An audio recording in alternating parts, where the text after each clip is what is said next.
উফ! যা সুন্দর হয়েছে না কুলের আচারটা! মানে এখনই দেখে আমার জিভে জল আসছে। দারুণ হয়েছিল কুলের আচারটা, আর রঙটা তো সেই হয়েছিল। তো hello friend, welcome back to my new video. তোমাদের সামনে আজকে নিয়ে চলে এসেছি ঝাল ঝাল কুলের আচার। আমরা তো ছোটোবেলাতে অনেক কুলের আচার খেয়েছি 2 টাকা 5 টাকা দিয়ে। তো আজকে আমি সেরকম টাইপেরই কুলের আচারটা তৈরি করব। তো চলো বন্ধুরা, স্টার্ট করা যাক। প্রথম থেকে শেষ পর্যন্ত ভিডিওটা দেখার অনুরোধ রইল। তো দেখো, আমি এখানে এক ঝাঁঝরি নিয়েছি শুকনো কুল। আর কুলগুলো ফার্স্টে আমি বোঁটা ছাড়িয়ে নিয়েছিলাম। তো তারপর দেখো, আমি এগুলো মাঝখান থেকে কেটে দিচ্ছি যাতে রসটা খুব ভালোভাবে ঢুকে যায়। তো এরপর দেখো, আমি সবকটা করে নিয়েছি ওইরকমভাবে। এরপর 1 গামলা জল নিয়ে আমি কুলগুলো কিন্তু ভিজাতে দিচ্ছি। প্রায় আমি 5 থেকে 7 ঘন্টা দিয়েছি ভিজাতে। এই কুলগুলো ভালোভাবে ভিজে গেলে তখনই তোমরা বুঝতে পারবে কোন কুলগুলো চিপসা আর কোন কুলগুলো ফোলা টাইপের।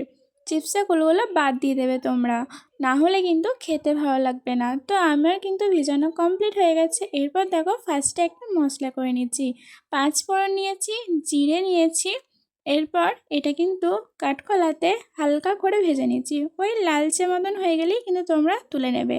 5 ফোড়নটা কিন্তু কুলের আচারের জন্য মাস্ট, খুব সুন্দর লাগে আর স্মেলটাও অসাধারণ। এরপর দেখো, শুকনো লঙ্কাটাও কিন্তু ভেজে আমি গুঁড়িয়ে নিচ্ছি। তো বন্ধুরা, এরপর স্টার্ট করা যাক কুলের আচারটা। কি তোমরা প্রচুর এক্সাইটেড তো কীভাবে তৈরি করছি আমি কুলের আচারটা? তো বেশি কথা বলবো না।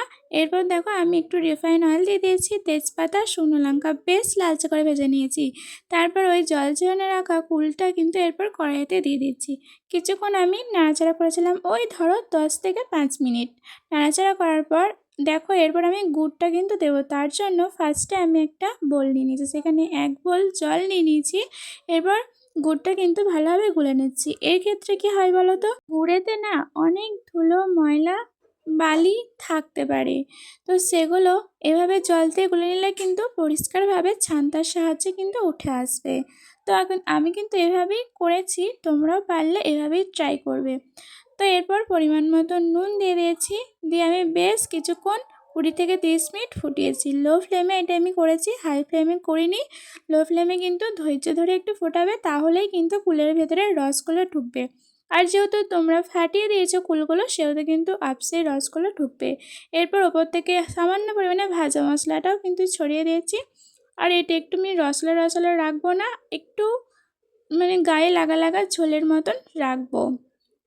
এরপর দেখো, চিলি ফ্লেক্সটা কিন্তু আমি এরপর ছড়িয়ে দিচ্ছি। তারপর আরও কিছুক্ষণ আমি ফুটতে দিয়েছিলাম। এরপর দেখো, আমি কিন্তু মশলাটা দিয়ে দিয়েছি। মশলাটা যেমনি দেবে তেমনি কিছুক্ষণ নাড়াচাড়া করে গ্যাসটা কিন্তু অফ করে দেবে। তারপরে ঢাকা দিয়ে কিছুক্ষণ রেখে দেবে, দেখবে একটা দারুণ সুন্দর স্মেল উঠবে। তো দেখো, আমার কিন্তু কুলের আচারটা রেডি। কত সুন্দর দেখতে লাগছে দেখো। আর আমি একটা পাত্রে তুলেই নিয়েছিলাম, তুলে কিছুক্ষণ আমি ঠান্ডা হতে রেখেছিলাম। কুলের আচার তো ঠান্ডা ঠান্ডাই খেতে বেশি ভালো লাগে, তাই না বলো? এরপর দেখো, গোটা গোটা কুলগুলোই রয়েছে, কিন্তু ভেতরে পুরো রসেতে টইটুম্বুর। এত সুন্দরই খেতে হয়েছিল। তোমরা তো যদি একটু বিশ্বাস না হয়, তোমরা কিন্তু এভাবে একদিন করে দেখবে, তোমাদের বুঝতে পারবে যে কতটা রস ঢুকেছে ভেতরে। এরপর ওপর থেকে একটু বিট লবণ ছড়িয়ে দিচ্ছি। বিট লবণ না হলে কি কুলের আচার জমে, তাই না বলো? তো আমি এখন এডিট করতে গেছি, আমার এখন জিভে জল চলে আসছে।